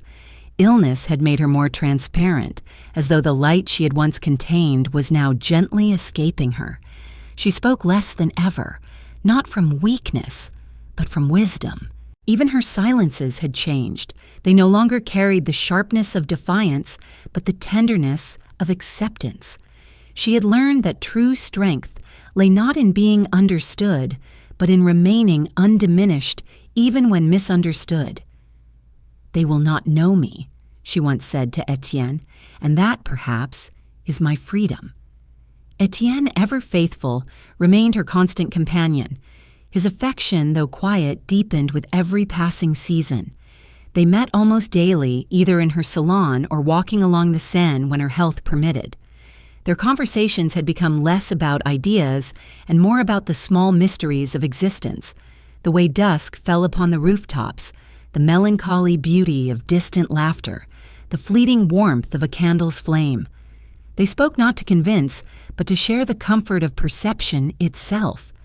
In their companionship, words had become unnecessary. A glance, a faint smile, the brief meeting of eyes across a quiet room, these had replaced dialogue. They had reached that rare intimacy in which silence becomes the highest form of expression. But history does not pause for the peace of a few souls. France was shifting, imperceptibly but irrevocably. The voices that once filled the salons with polished wit now carried the roughness of conviction. Ideas that had been whispered were now shouted in pamphlets that sold by the thousands. Equality, liberty, reason. These were the new words of worship. Rosalie watched this transformation with compassion tinged by sorrow. "They believe they are inventing truth," she told Etienne one evening, "but they are only learning how loud it must become before it can be heard." He smiled sadly, for he too had begun to feel the tremor beneath the surface of things. "Every silence," he replied, "is followed by an echo." It was during this time that she wrote her final essays, short, meditative, and filled with the strange serenity of someone who has looked directly at both beauty and decay. She wrote not to be remembered, but to leave behind an atmosphere, a way of seeing the world through gentleness rather than judgment. In one of these essays, later found among her papers, she observed, "There is more power in patience than in fury, but the world confuses the two because both can change the course of time." Another line read, "When the heart has learned to listen, even sorrow becomes a kind of light." These writings, circulated privately by those who cherished her, would outlast their century. They would find their way into libraries, copied in careful hands, their author unnamed but unmistakable. Her illness advanced slowly but relentlessly. Each winter left her weaker, each spring returned her with less vigor. She bore it without complaint, finding in her fragility a strange grace. "I am becoming transparent," she joked to Etienne, though her eyes carried no jest. Sometimes he would read aloud to her, his voice low and warm. She preferred the Psalms, not for their faith, but for their rhythm, the way sorrow and hope coexisted within the same breath. When he finished, she would often close her eyes and whisper, "There's a silence even between prayers."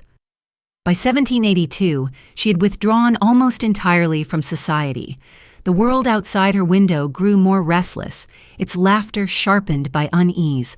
Versailles, once the sun of civilization, had become a symbol of exhaustion. The courtiers who had once mocked her now found themselves objects of ridicule. "They are learning what it is to be caricatured," she said quietly, with neither joy nor pity. She could not have known how prophetic those words would be. One evening, as twilight melted into night, she asked Etienne to bring her the portrait Carmontel had painted years before, the one where she appeared half in shadow, half in light. He placed it before her on the mantel, and she studied it for a long time. "Do you think she was ever real?" she asked softly. "The woman in that frame?" Etienne hesitated, sensing the question was not meant for him. "Perhaps," he said at last, "she became real only because you learned to see her." Rosalie smiled faintly. "Then she owes me nothing." That same evening, after he had left, she sat alone by the fire. The flame crackled softly, and the scent of burning cedar filled the room. She thought of her childhood in Lyon, the river, her mother's quiet strength, the day she had chosen to be silent for the first time. It all felt like another lifetime, yet she could trace the thread that had connected every moment since. It was not beauty or fame or even survival that defined her story. It was the discipline of restraint, the art of choosing when to speak and when to remain still. "All my life," she whispered to the empty room, "I have been practicing the courage to disappear." Outside, the wind rose and brushed against the window pane. She drew a shawl around her shoulders, her body frail but her mind unclouded. On the table beside her lay the pages of her final manuscript, her handwriting delicate yet firm. She had titled it simply, "On Listening." It ended with the line, "To listen is to allow the world to exist without needing to own it." When the candle beside her flickered, she pressed her hand briefly against her chest, as if steadying her heartbeat to its rhythm. For a long while she sat motionless, her breath blending with the faint murmur of the fire. That night, Etienne dreamed of her walking along the banks of the Seine, her figure pale and distant, her steps soundless. When he awoke, the first light of dawn had entered his room. He knew before the messenger arrived what the news would be. She had died in her chair, her head resting against her hand as though still in thought. On the desk beside her, the candle had burned itself down to nothing, leaving only a faint ring of wax, a perfect silent circle. Paris, upon hearing the news, reacted with that peculiar blend of admiration and indifference it reserved for its icons. The salons mourned her briefly, poets wrote elegies, artists painted her once more. Yet the world was already moving toward greater storms. Rosalie Duthé, who had once been the subject of laughter, had departed unnoticed into the stillness she had always honored. Her friends buried her quietly, without pomp, beneath a simple stone that bore no epitaph, only her name and the year. Etienne placed a single white rose on the grave and whispered, "You have taught even death how to listen." The city resumed its noise, as cities always do, but something imperceptible had changed. In certain rooms, when conversation grew too loud, a sudden hush would fall, inexplicable and tender, and those who had once known her would smile faintly, as if remembering that silence, too, can be eloquent. The years following Rosalie's death unfolded like a long breath, held between two worlds, the dying elegance of the Ancien Régime and the first tremors of revolution. By 1783, her name, once murmured in every salon, had begun to fade into anecdote. But those who had known her carried her memory like a small flame kept beneath their garments. In quiet moments, her words resurfaced, phrases that had once seemed simple, but now struck with unsettling clarity. Virtue begins in listening. Mockery is the noise of fear. To understand is to forgive without surrender.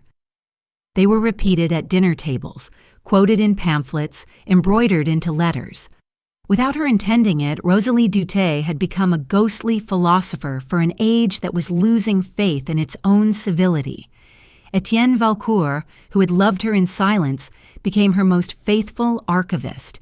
He gathered her scattered writings, those delicate pages she had never sought to publish, and bound them carefully into a single volume. He titled it Reflections in Still Water and had it printed anonymously. The book, though modest in form, carried the grace of her spirit. Brief, meditative, filled with that tender lucidity which had defined her voice. It circulated quietly at first among scholars and salonières, but as the revolutionary tide rose, it found a new audience among those weary of extremes. Soldiers read it by candlelight. Widows clutched it in the ruins of their homes. Her words, written in another age, seemed to whisper to the wounded conscience of France. She was, one critic wrote, the philosopher of gentleness, and her gentleness now feels like rebellion. Meanwhile, the city that had once adored its courtesans and philosophers had become unrecognizable.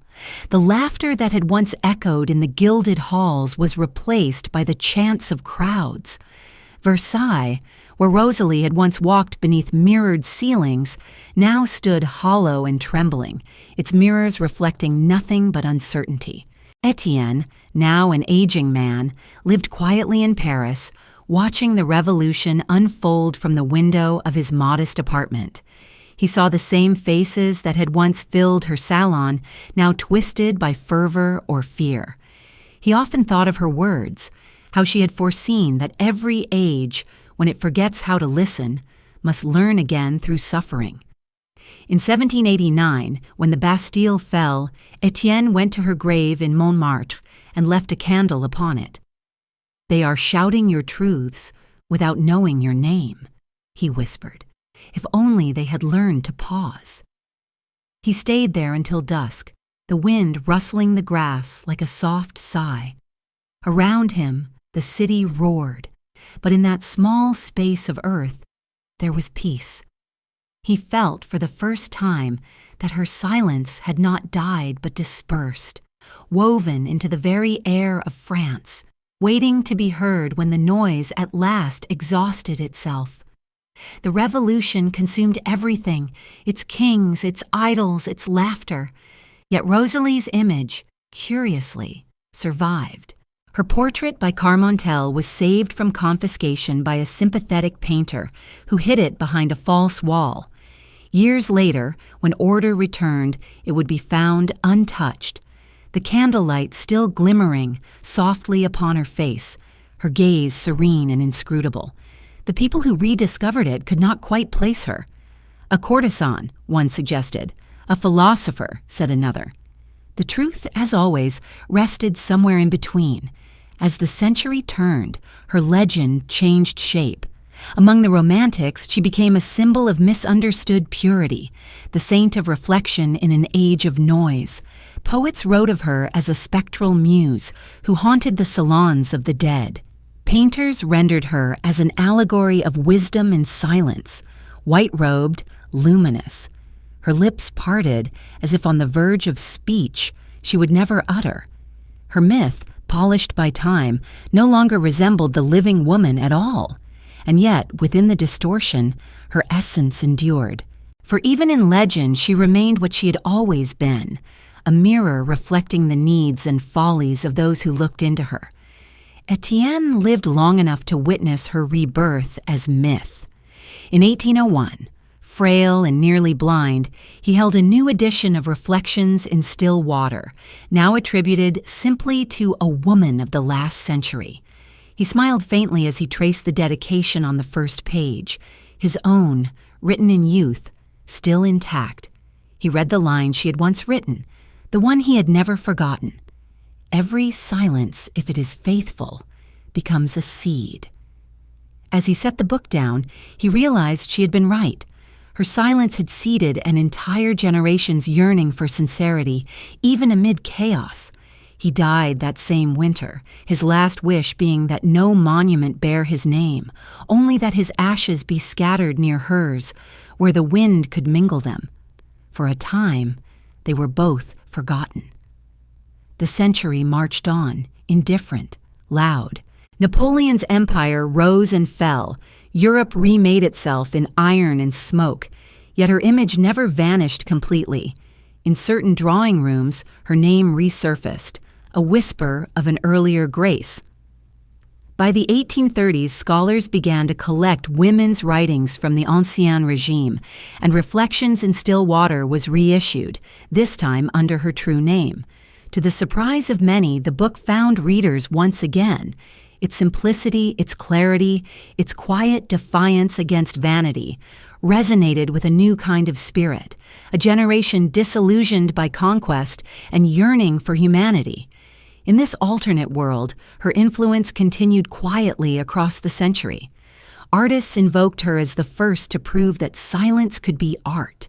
Feminists cited her as an early voice of dignity. Philosophers called her the still flame in a tempestuous age. Portraits of her adorned lecture halls and galleries, her name inscribed beneath the words, "She listened." And somewhere in Paris, in a small museum forgotten by tourists, Carmontel's painting still hung, the same candle, the same poised face, the same unbroken calm. Visitors lingered before it, sensing that the woman within knew something they did not. Outside the museum, the city had changed beyond recognition. The boulevards were wider, the lights brighter, the voices louder. Yet even amidst the roar of modernity, there were moments, on quiet evenings beside the Seine or in the hush between church bells, when it seemed that her presence lingered, not as a ghost nor a legend, but as a way of seeing, the belief that one could meet the world not with noise, but with understanding. And so, though her body had returned to dust, Rosalie Duthé lived on, in the art of restraint, in the courage of gentleness, in the simple act of pausing before one speaks. History, in its impatience, had tried to erase her, but silence, as she had once written, endures in ways sound never can. Perhaps she had foreseen it all, the laughter, the cruelty, the forgetting, the rediscovery. Perhaps that was why she had smiled so often without answering. She knew that truth, like her, would wait. Some evenings, when the last visitors left the museum and the lights dimmed, the caretaker swore he could hear faint music drifting through the halls, the whisper of a harpsichord, the echo of a voice that never raised itself above a murmur. And in that gentle sound fading into the dark, one could almost hear her final lesson. That silence, once transformed into grace, never truly ends. By the middle of the 19th century, Rosalie Duthé had passed from history into legend.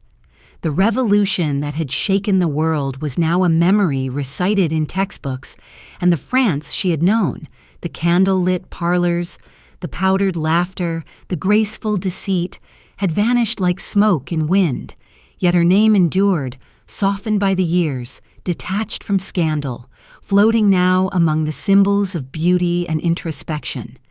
To speak of her was no longer to mock, it was to sigh. Writers spoke of her as one speaks of a dream, half-remembered, gentle, luminous, and perhaps wiser than her age had deserved.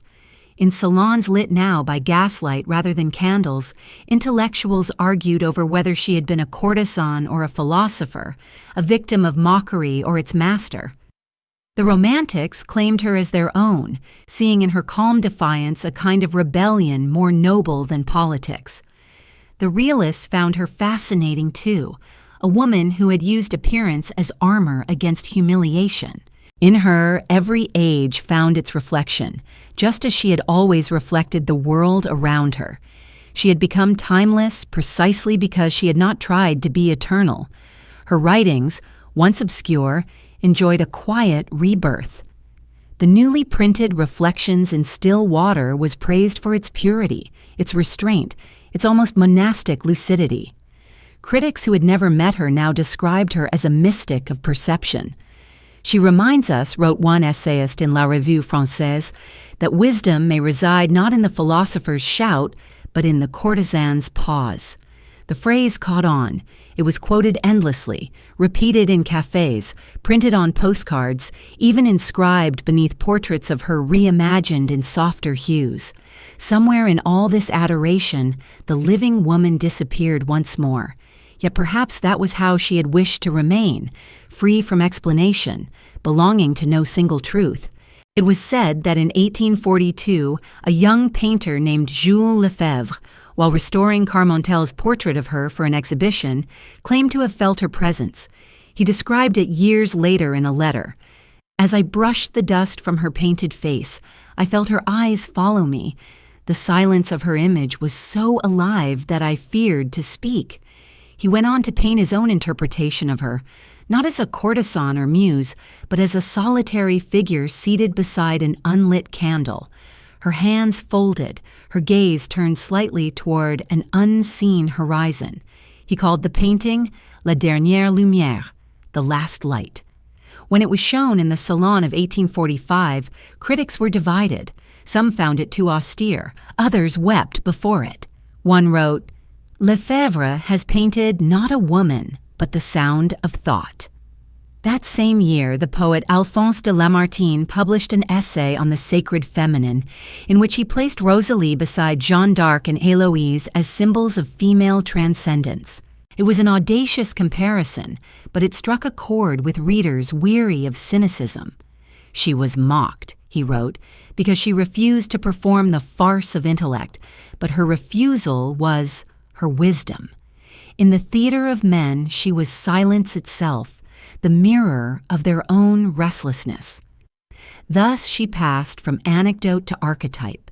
The dumb blonde of the 18th century had become the oracle of the 19th, the embodiment of quiet dignity in an age clamoring for meaning. Yet in truth, her presence had always been larger than her biography. The more time moved on, the more she became less a woman and more a metaphor, proof that even the most fragile life can alter the temper of an era. Scholars debated whether her writings were truly her own or polished by Étienne Valcourt, her devoted companion. The arguments never ended, for the manuscripts bore no corrections, no drafts, only the still, even handwriting of someone at peace with her thoughts. If Valcourt edited her, one critic remarked, then he did so by not touching a single word. By 1850, a modest monument had been erected over her grave, paid for by an anonymous benefactor, perhaps a descendant of Étienne's family. It bore a single inscription carved in soft limestone, Elle écouta, et le monde parla. She listened, and the world spoke. The inscription drew pilgrims of a peculiar sort, not the devout, but the thoughtful. Writers, musicians, widows, painters, all came to leave flowers or scraps of poetry at her stone. In spring, the grave was often strewn with violets, her favorite flower, though no one remembered who had first chosen them. At dusk, the cemetery would sometimes fill with quiet figures lingering in reflection, as if the air itself carried her temperament. Even the birds seemed to fall silent near her resting place. Through the latter half of the century, Rosalie's legend continued to shift. The Romantics claimed her for poetry, the Symbolists claimed her for mystery. To some, she became the emblem of the artist misunderstood by her age. To others, she was the patron saint of every woman whose grace had been mistaken for simplicity. In truth, she was all of these and none. Her spirit had become a kind of template for endurance, the lesson that gentleness is not weakness and silence is not surrender. The age that followed hers, with its factories and its noise, needed such reminders more than ever. Even as Paris modernized, her story lingered in the margins of its consciousness. In the cafes of Montmartre, young writers would mention her name with reverence, invoking her as proof that beauty could still carry truth.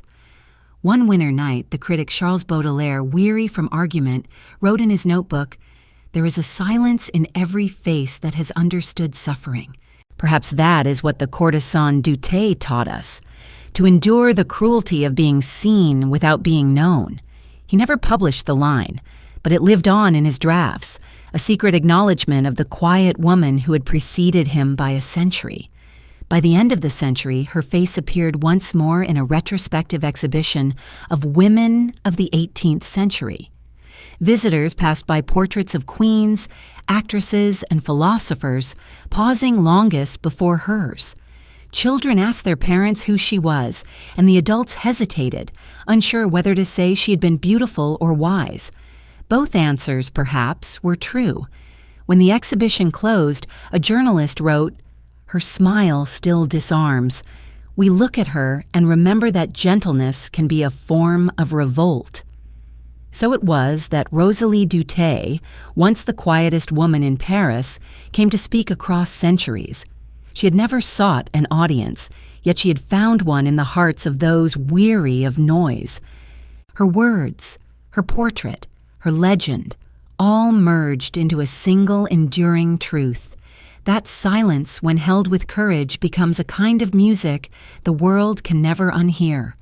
and as the 19th century faded into twilight and the city of light grew louder still, the last visitors to her grave sometimes swore that, in the hush of evening when the wind moved through the trees, they could almost hear a whisper, not of sorrow but of calm, an ancient, patient breath that seemed to murmur, "Listen." The 20th century dawned like a fevered dream, an age that believed itself too modern for saints and too clever for reverence.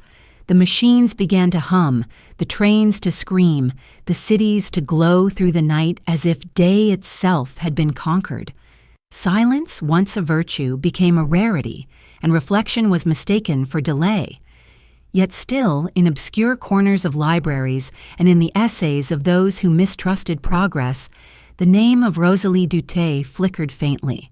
Her little book, Reflections in Still Water, was reprinted now and then, usually by small publishers who specialized in forgotten souls.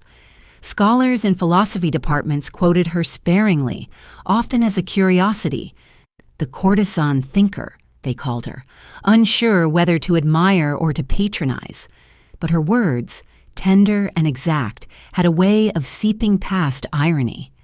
In an age that celebrated noise, she lingered like a whisper that refused extinction. During the early decades of that century, a few quiet movements rediscovered her with new devotion. The suffragettes, though fierce in their struggle, found something haunting in her restraint. To them, she symbolized the power of endurance, the dignity of a woman who had neither shouted nor surrendered, but had outlasted mockery by becoming its mirror. Pamphlets in London and Paris reprinted her lines, "Mockery dies of hunger when it cannot wound." They painted her face on banners, soft and serene amid slogans of fire. It was a paradox, yet a perfect one, the warrior's calm beneath the banner of revolt. Rosalie, who had never sought to lead, became, in death, the quiet general of gentleness. Later still, the artists of the early 20th century claimed her anew. The symbolists and surrealists, always hungry for ghosts, found in her image the ideal synthesis of beauty and thought. One painter, enamored with paradox, rendered her portrait as a collage of mirrors, her face fragmented yet whole, her eyes forever looking at what others could not see. When exhibited in Paris in 1924, critics called it La Femme Intemporelle, the timeless woman. The poet Paul Valéry, attending the show, wrote in his notebook, "She taught silence to the centuries. Perhaps we have yet to understand her." In the turmoil of a modern age deafened by its own progress, her stillness appeared almost supernatural, a relic of sanity in an age intoxicated with speed. Yet her legacy was not confined to art. During the dark years of war, when the city was occupied and fear walked its narrow streets, her grave became a secret pilgrimage. Women, their voices silenced by censorship and loss, came quietly to lay flowers there. They did not speak her name aloud, for even remembrance felt dangerous, but they came nonetheless, drawn to her calm as if it were a sanctuary. The German guards who patrolled the cemetery found nothing suspicious in these small offerings of violets. They did not know that these women came to draw courage from the one who had turned mockery into power. It was said that when the occupation ended, the stone above her grave was found almost buried beneath blossoms. No monument, no proclamation, only the quiet testimony of gratitude. After the war, her story found new interpreters. The feminists of the post-war generation began to reclaim her as one of their foremothers, though she would not have recognized herself in the bold manifestos that bore her name. She was the first woman, one scholar wrote, to understand that silence can be strategy. Another argued that she embodied the paradox of female intellect in a world that permitted it only in disguise. Their essays were impassioned, sometimes too much so, for in their fervor to make her modern, they stripped her of her gentleness. Rosalie had never sought to prove superiority. She had only sought understanding. Yet even in misinterpretation, her image served a purpose. For every age, it seemed, found in her what it needed most. In the 18th century, a curiosity. In the 19th, a muse. In the 20th, a mirror of defiance. By the 1960s, as the world once again erupted in protest, a quiet film appeared in France, simply titled Rosalie. Shot in black and white, it reimagined her life through shadows and glances. There were few words, almost no dialogue, only music, movement, and light. The actress who played her spoke barely a dozen lines, yet critics hailed the film as a masterpiece of restraint. "It is," wrote one reviewer, "a film about what cannot be said, about a woman who survived by teaching silence to speak." The film was nominated for awards but vanished quickly from cinemas, too slow for an impatient generation. Still, it found a second life decades later, when students of film rediscovered it as a meditation on stillness itself. In the final years of the century, scholars returned once more to her writings. This time, the tone was reverent. Conferences were held, dissertations written. They examined her not as an oddity, but as a thinker of subtle revolution, a philosopher of empathy before the word existed. Her essays, once dismissed as moral reflections, were recognized as a system of thought, the ethics of attention. To listen, she had written, is to give another their existence. In those lines, modern thinkers heard the roots of a humanism that transcended gender or class. Her name began appearing in anthologies of philosophy alongside those who had once ignored her. A quiet justice had arrived, though too late for her to see it. And yet, for all the scholarship, her true legacy remained something simpler, almost invisible. In certain rooms, museums, libraries, or theaters, her portrait still hung. Visitors who paused before it often reported the same sensation, that the air itself seemed to still, that sound softened, that one's own breathing became louder. It was as if the painting demanded awareness, not admiration. A curator once described it perfectly. She teaches you how to stand in front of beauty without wanting to possess it. That, perhaps, was her final lesson, the art of presence without conquest. As the century drew to its close, Paris celebrated her bicentennial with an exhibition called Rosalie, the Quiet Revolution. It was not grand. There were no golden plaques, no orchestral openings, only a series of rooms bathed in soft light. Her manuscripts were displayed beside her portraits. A recording of gentle harpsichord music played faintly in the background. Visitors left not chattering but silent, as if language had momentarily lost its urgency. In the final room hung a quote etched in glass: "When the world mocks you, listen carefully. It is only afraid of what it cannot name." Outside, the city hummed with cars and laughter, lights glittering along the Seine. But in that quiet space, beneath the glow of centuries, her presence lingered, steady, luminous, unbroken.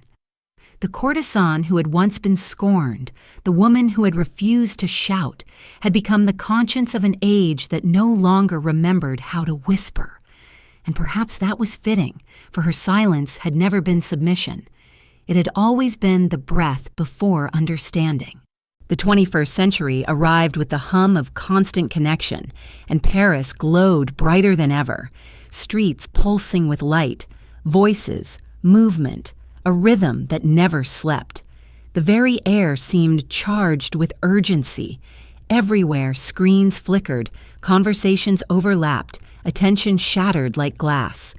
In this new world, silence had become almost exotic, a luxury fewer and fewer could afford. Yet somehow, in this restless age, Rosalie Duthé's name returned once more, not through history books, but through the strange mirrors of the digital world. Her portrait, scanned and shared, began to circulate online, divorced from its context, yet irresistible. Who was she? People asked beneath her image. Why does she look so calm? The comments multiplied. The algorithms spread her further. They called her the woman who outstared the century, and without knowing her story, they felt the echo of it. At first, it was just curiosity. A rediscovered painting, a few quotes shared with uncertain attribution, but soon her words began to fit the hunger of the age. In a world drowning in noise, her lines offered something like refuge. To listen is to love without possession. Patience is the rebellion of the wise. Power that shouts is only fear in disguise. They were not slogans meant for protest. They were reminders of the human breath itself, slow and unhurried. Blogs and essays appeared, calling her the first philosopher of mindfulness, though she had never used the word. Others compared her to the Stoics, to Buddhist thinkers, to poets of stillness. It was ironic, perhaps, that her silence found new life through the loudest invention humanity had yet made, the internet. But that was the pattern of her existence, to endure misunderstanding until time itself matured enough to listen. Museums began to notice the revival. At the Musée Carnavalet, where her portrait hung in quiet obscurity for decades, visitor numbers rose sharply. Tourists, many young, lingered longer before her image than before the portraits of kings or generals. They stared at the serenity in her eyes, the faint smile that seemed neither proud nor submissive. Some said she looked like she was waiting for someone to speak honestly for the first time in centuries. Others said she looked like she already knew what they would say. Guides began to tell her story again, softly, uncertainly, half legend and half history. Yet even their retellings could not pin her down. She remained what she had always been, a mirror more than a person, a question more than an answer. A filmmaker, moved by this renewed fascination, began a documentary titled Rosalie, The Power of Silence. It opened not with narration, but with the sound of breathing, a microphone capturing the hush of an empty room, the faint tremor of air. Then her portrait appeared, illuminated by a single shifting light. The film traced her life as a meditation rather than a biography, intercutting 18th century paintings with modern cityscapes. The bustle of Paris traffic fading into candlelit rooms, the chatter of cafes dissolving into stillness. When the film premiered, it surprised everyone by its success. Viewers emerged subdued, reflective. Critics called it a conversation with quietness itself. An elderly reviewer wrote, "We live now in a time that mistakes volume for meaning. Rosalie reminds us that the deepest truths are almost always whispered." Her writings, too, found a second life. Scholars produced a new annotated edition of Reflections in Still Water, placing her words beside modern psychology and philosophy. To read her was to feel time folding upon itself, the insight of a woman born in 1748, speaking effortlessly to readers 3 centuries later. Her phrases, once the murmur of a forgotten courtesan, became the language of a generation searching for grace in a fractured age. "She is not a ghost," one essayist wrote, "she is our contemporary." In classrooms and quiet retreats, her name began to appear beside figures who had once been reserved for solemn study. She was discussed not only as a philosopher, but as a kind of moral artist, someone who had turned humiliation into clarity, isolation into illumination. Lecturers noted how her silence was not the absence of speech, but its refinement, an ethics of restraint that modernity, in its haste, had nearly lost. "She teaches us," said one, "that to pause is to honor what we do not yet understand." And so, more than 2 centuries after her death, the world began to hear her differently. She was no longer a curiosity, no longer a moral anecdote or a romantic myth. She had become a companion, one whose life illuminated the perennial human struggle to remain whole amid the noise of existence. Her lessons were no longer for women alone, nor for courtiers or philosophers, but for anyone who had ever felt the exhaustion of pretending to know everything. Yet even as her fame revived, it remained tinged with humility. There were no statues, no grand celebrations, only quiet gatherings, seminars, small exhibitions, candlelit readings of her essays. In each of these, her spirit returned as she would have wished, through shared silence. A musician composed a modern requiem in her honor. 20 minutes of gradually diminishing notes that ended not with sound, but with pure stillness. When performed at Saint Eustache, the audience did not applaud when it ended. They simply remained seated, suspended in reverence. It was, as one listener said afterward, the first concert where silence was the encore, and perhaps that was the truest expression of her immortality. For immortality, in Rosalie's world, was never a monument of stone or an inscription carved by history's indifferent hand. It was the endurance of an idea, the idea that quiet could be strength, that reflection could be rebellion, that beauty need not shout to be heard. She had once lived in a time that mocked what it could not comprehend, and now she lived in a time that longed for what it had forgotten. Across centuries, she had turned ridicule into reverence, simply by remaining herself. On the 300th anniversary of her birth, a small ceremony was held at her grave. There were no officials, no speeches, only a gathering of people from many countries, each carrying a single violet. They stood in the soft rain, heads bowed, until a woman began to read aloud from Reflections in Still Water. To listen is to see the soul without touching it. Her voice trembled slightly, then faded. No one spoke afterward. They left the flowers and departed one by one, leaving behind a meadow of color around the quiet stone. As dusk fell, the last light caught on the wet petals, and for a moment the entire grave seemed to glow. Far away the city continued its restless rhythm, the sirens, the laughter, the endless current of life. But in that small corner of Montmartre, time stilled once more. The woman once mocked for her silence had outlasted every voice that had laughed at her. She had transformed scorn into solace, noise into melody, misunderstanding into immortality. And as the night deepened, a gentle wind moved through the cemetery trees, carrying the faintest whisper, the one truth she had left behind for all who would listen: be still, you are enough. In the soft twilight of our own age, when centuries overlap like shadows on water, Rosalie Duthé exists less as a person than as a presence, an old light carried quietly through the corridors of human memory. Her story, told and retold, has ceased to belong to history and entered the realm of reflection. People no longer ask whether she was real or whether she was clever or foolish. Those questions have grown small beside the greater one she left us with. What does it mean to be heard and to hear in return? In every generation, that question changes shape, but never loses its ache. Her silence, that strange gift which once shielded her from ridicule, has become something universal, the shared breath of every soul that has ever longed to be understood without having to speak.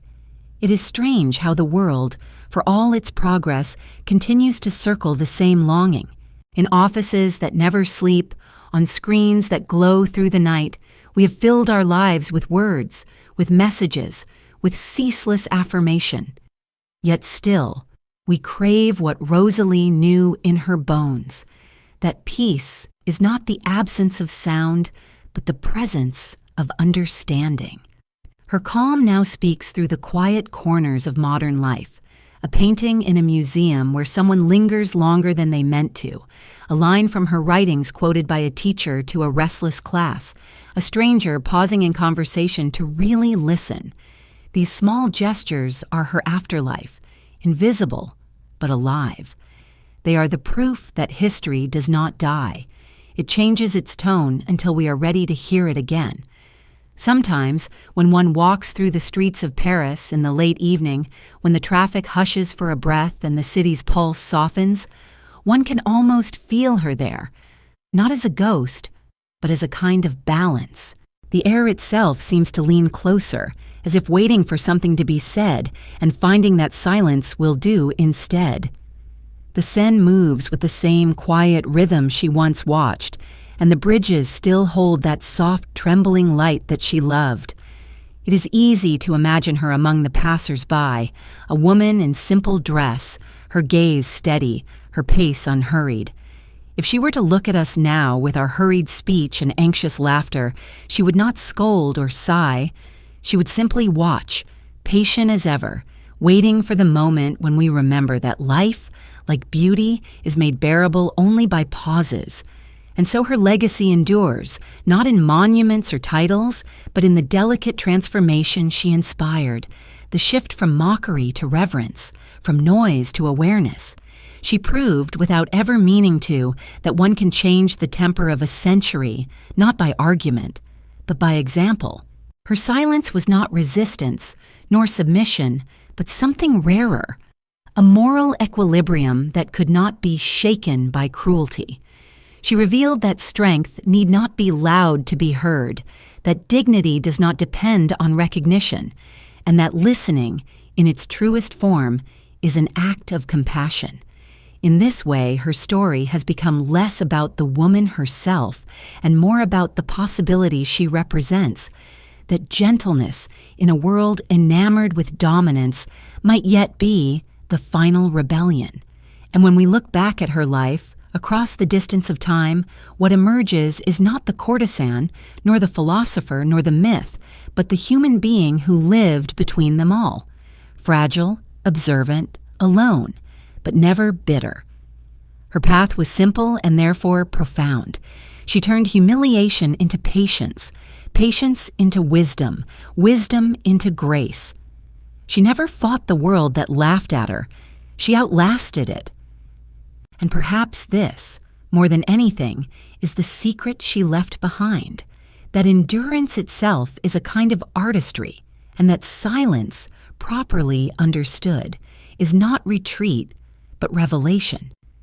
In the end, all that remains of her are a few portraits, a handful of letters, and those small, luminous sentences that have wandered through the centuries like seeds carried by wind. Yet in their brevity lies a fullness that no biography could contain. Her writings do not instruct, they invite. They do not proclaim, they suggest. Each line feels like a hand placed gently upon the heart, steadying, compassionate, unassuming. And in reading them, one begins to sense that her silence was never an absence at all, but a language waiting for us to learn how to hear. Perhaps that is the true measure of her immortality, not that we remember her name, but that we remember her lesson. History is filled with conquerors whose voices echo and fade, but those who teach us how to listen never truly vanish. Their presence becomes a quiet current beneath the noise of time, guiding us toward what endures. Rosalie Duthé was one such current, unseen, patient, unrelenting. She belonged to the world that mocked her, and she belongs still to the world that finally understands. And so, dear listener, if you have followed her story this far, if you have walked with her from the narrow streets of Lyon to the silent grace of Montmartre, you have already heard what she meant for you to hear.